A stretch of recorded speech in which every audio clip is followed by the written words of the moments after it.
হালকা ঝিরঝিরে বৃষ্টিকে সঙ্গে নিয়ে সবুজ জঙ্গল ও পাহাড়ি ঝর্ণার সৌন্দর্য উপভোগ করতে চান?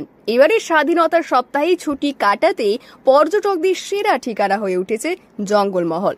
সবুজ অরণ্য মোড়া পাহাড়, তার মাঝে ঝর্ণা দেখতে উদগ্রীব হচ্ছেন পর্যটকেরা। বর্ষায় তারা আরো মায়াময় হয়ে ওঠে। এদিকে এবারে স্বাধীনতা সপ্তাহ ছুটির ডালি নিয়ে উপস্থিত। সুযোগ নিতে তৈরি শহরের পর্যটকেরা। তাদের আগ্রহে জঙ্গলমহলের জেলা ঝাড়গ্রাম হাউসফুল। জঙ্গল, পাহাড়, জলপ্রপাত, ইতিহাস ইত্যাদিকে উপভোগ করার জন্য, নিরিবিলি সময় কাটাবার জন্য পর্যটক এই সপ্তাহে অত্যন্ত ভাবেই ভিড় জমাচ্ছে।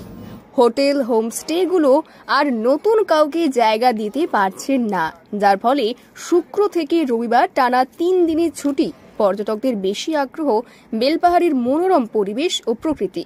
পাহাড়ি জঙ্গল ঘেরা পথে একাধিক জায়গায় নিজের খেয়ালে ঘোরে ময়ূরী। বর্ষায় বেলপাহাড়ি অপরূপ সাজে সেজেছে। স্বাধীনতা দিবসের সময় কোথাও ফাঁকা নেই, তবে বেলপাহাড়ি এলাকায় ঝাড়গ্রাম শহরের তুলনায় আগে বুকিং হয়ে গিয়েছে। পর্যটকদের বেলপাহাড়ির টান প্রতিনিয়ত বাড়ছে। বেলপাহাড়ি ট্যুরিজম অ্যাসোসিয়েশনের মুখপাত্র বিধান দেবনাথ বলেন, স্বাধীনতা দিবসের টানা ছুটিতে বেলপাহাড়িতে জঙ্গল লাগোয়া হোমস্টেতে কোনো ফাঁকা নেই। বেলপাহাড়ি সমস্ত হোটেল প্রায় সমস্ত ফুল বুক হয়ে গেছে। কিছু হোটেল 2-4টা রুম যদি আছে ফাঁকা থাকতে পারে। আর 3 দিন ছুটি পাচ্ছেন, শুক্র, শনি, রবি, সেই জন্য সবাই এই দিনটাকে বেছে নিয়েছে। আমলাশোলের পাশাপাশি কাকড়াঝোড়, ঢাঙ্গি কুসুম সহ বেলপাহাড়ির বিভিন্ন জায়গায় গড়ে উঠেছে হোমস্টে। ঝাড়গ্রাম গ্রামীণ ও জামবনিতে বেশ কিছু হোমস্টে হয়েছে। জেলায় সরকারি অনুদান প্রাপ্ত হোমস্টে 102টি। এর মধ্যে বেলপাহাড়িতে প্রায় 50টি রয়েছে। বালিচুয়া, গোয়ালবেড়া, চাকাডোবা, বাঁশপাহাড়ি, কুলডিহা, কেকাবনিতে হোমস্টে গড়ে উঠেছে। সরকারি ও বেসরকারিভাবে রিসর্ট, হোমস্টে মিলিয়ে সংখ্যাটা প্রায় 200।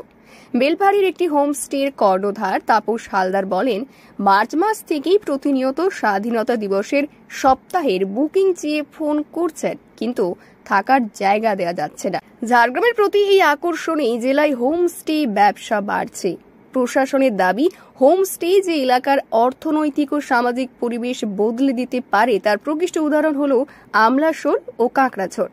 হোমস্টে তৈরির জন্য সরকারি ভর্তুকি মিলছে, কাজের সংস্থান হচ্ছে, বাসিন্দাদের বাইরে যেতে হচ্ছে না। পাহাড়, জঙ্গল, ঝর্ণার টানে প্রচুর পর্যটক বেলপাহাড়িতে আসছেন, যার ফলে প্রতিনিয়তই উন্নতি হয়েছে পর্যটন শিল্পের।